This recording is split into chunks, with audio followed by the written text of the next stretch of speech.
দেখো এত পরিমাণে শাক তুলেছি আজকে আমরা এই কচু ক্ষেত থেকে।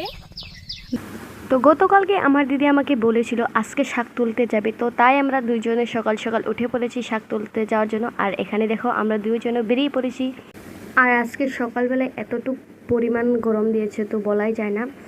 তারপর আমরা এসে পড়েছি শাক তোলার জন্য এই মাঠে। তো দেখতেই পাচ্ছ এখানে অনেক পরিমাণে কচু গাছ হয়েছে। তো তোমরা হয়তো ভাবছো এখানে কিভাবে শাক তোলা যায়, তো দেখাচ্ছি তোমাদের, পুরো ভিডিওটা দেখতে থাকো।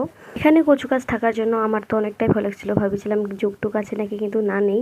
আর হ্যাঁ, এই যে এই শাকটা আমরা তুলতে এসেছি এটার নাম হলো ঠেন্ডেনা শাক। তো এটা অনেকটা নামটা অদ্ভুত। তো তোমাদের এখানে এই শাকটাকে কী বলে একবার আমার কমেন্টে জানিয়ে দিও।